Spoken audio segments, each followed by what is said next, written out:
in Miami, which you probably wouldn't be able to get either because they're a private agency, or in Kissimmee, or in some other privately, publicly funded organization, you'd get the same thing. We are not to be treated like any other third party that does business with the county. I would venture to say that if you went to an engineering firm that builds roads for the county, or a construction company, and they're a private organization, they'll be accountable for the dollars that they're given for the work they do.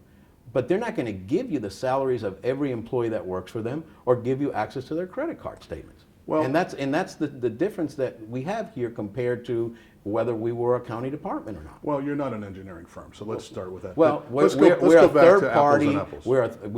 We're a third party that's being paid a fee for service, Mr. Douglas. That's what we are. So your model is much like Visit Florida.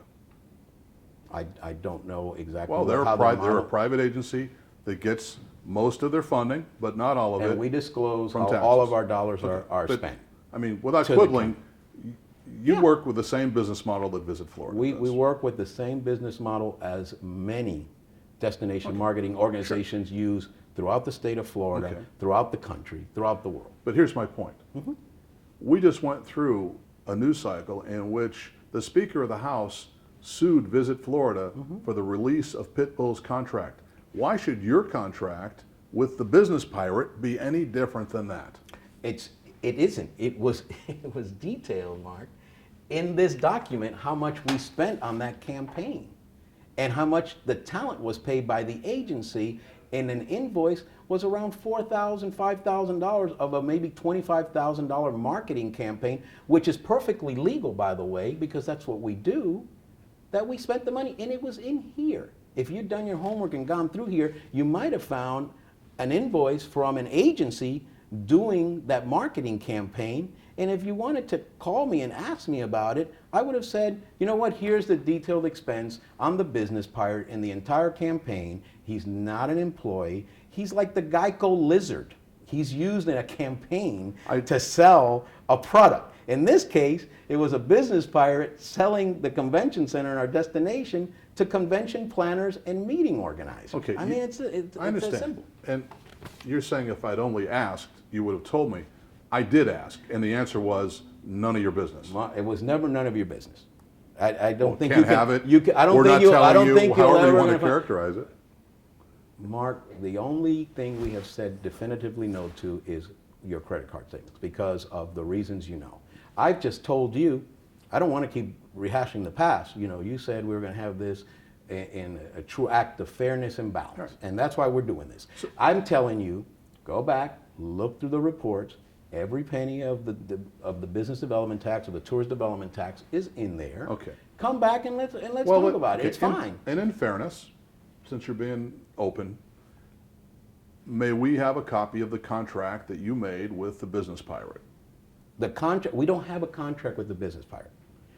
We hired an agency to do a campaign. Can we have that contract? I will give you the invoice for the campaign. I don't know that we have a contract. Okay. We have an invoice for the campaign that includes a talent fee. They hired the business pirate. Again, you want to talk about, these are strategies and techniques that we vilified as trade secrets. We thought that this was a way to capture the attention of conventioneers and meeting planners because we have to be creative in how we sell the convention side of the business. And I will give you, in fact, I will give you the invoice for the business pirate. In this case, it was $4,000 for the talent, since we want to make a big deal over the business pirate. And well, I mean, you know, you're asking, and I have to look, and here, he produced 4 videos. Now, the talent part of it is $1,000, but there was video production, work on editing. You guys know the cost of putting on anything on television. So there you have it. You have 2 statements that you can have. Well, let's go back up to the surface here. Sure. When you talk about being vilified for trade secrets, I didn't come up with that term. You did. No, our industry uses that term. Santiago Corrada didn't come up with that term. Okay. That's an industry term that's used. It's tactics, it's strategies, it's a competitive business. And so everyone is vying for visitors to come and affect their economies. And so we all do it. We all go out and employ different strategies to do that. The Speaker of the Florida House Yes. has flat out said he's not going to allow Visit Florida or any other tourism promotion agency that uses public dollars to hide behind trade secrets. Okay. It should be 100%. Okay. Take it to the bank, Okay. every single penny transparent. Perfect. Fantastic. So Perfect. can we see your payroll? Can you see my payroll? You can see the documents that highlight every expenditure of the tax that you're talking about every quarter, and you can come in and we can talk about it. But not the payroll. I'm not going to show you the payroll. $4.2 million of public money. Tourist development tax dollars that's accounted for in a quarterly report. And So- I know that's what you're going to use in your report, and everything other- else we've talked about Well, you know, won't be, but that's again- okay because that's why we're taping, No. because we want to have all of this in This- context because it's fairness and balance. This is not an idea that I came up with. It's Let's not be an fair idea about that Santiago didn't either. I Mark, sat you're down- doing your job and I'm Sure. doing my job. I So sat we, down- we're both doing our jobs. Sure. And I doing sat- it well, by the way. I sat down with the Speaker of the House twice this week, and on both occasions, I said to him that, or at least on one of those occasions, I said to him that tourism promotion agencies that are private tell me that they shouldn't have to be completely accountable because first of all, they're private agencies doing public business, and not all of their money comes from public sources. In your case, 88% of your funding comes from the bed tax. Correct. The rest comes from what you call private sources. Correct. Well, they are private, so not what The I call Speaker of the private House sources. says, quote unquote, we're not going to play that game. We're going to get to the bottom of it. Okay. And we're going to make sure that all of those agencies, including Visit Tampa Bay, Sure. are 100% transparent. Mr. Douglas, we welcome the opportunity to sit with the Speaker. We respect the Speaker. We will sit with the Speaker and show him every penny that we spend as it is sent over to the county of that tourist development. And in fact, in that report, which I'm going to give you, there are salary payments and even medical insurance payments, because every penny that's spent quarterly of the tourist development tax is accounted for in that report. So if you want, you can look at how much we paid people for salaries in that report. It's in there. It's if it came out of that tourist development tax, that budget that you handed me, it's highlighted in that report. So it's yours. In fact, I here's an don't think you expenditure. have a list of salaries But, in there. oh, you'd be surprised. You might want to. I would be take it and very look at it. surprised. You might want to take it and look at it. Here's Okay. an accounting of all the dollars per quarter, and Well- and where the budget is, and a 3,000 line ledger, which in the front pages has Well, let's- salaries, and you can look at that, and then we can chat about what. Let's talk about salaries. Sure.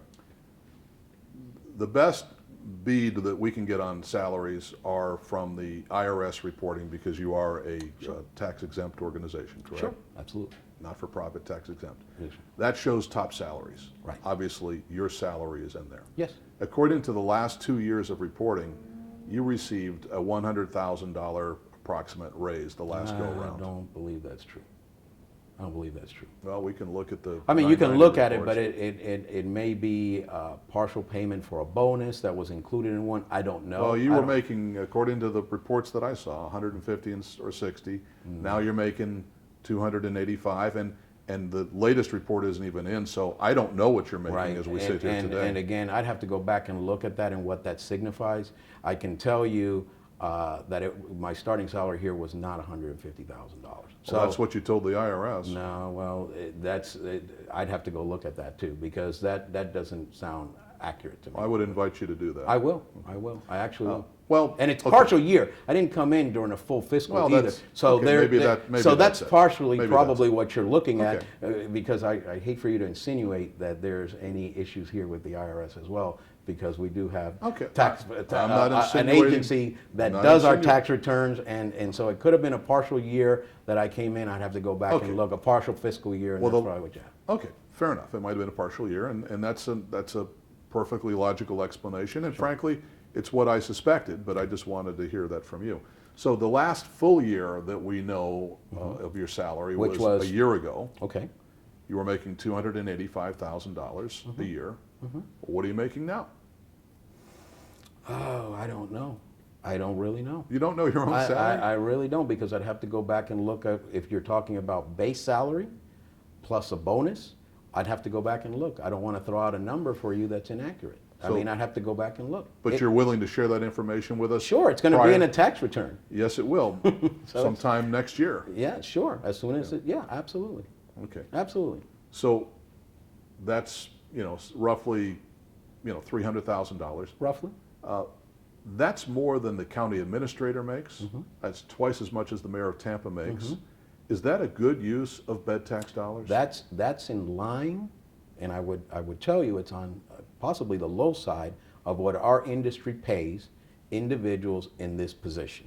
And I wish you would compare me to others other than a county administrator or a mayor, because while I was with the city of Tampa, and you know this, I was making more than the mayor then. So I would venture that if you did a salary study and actually access salaries of individuals in these positions,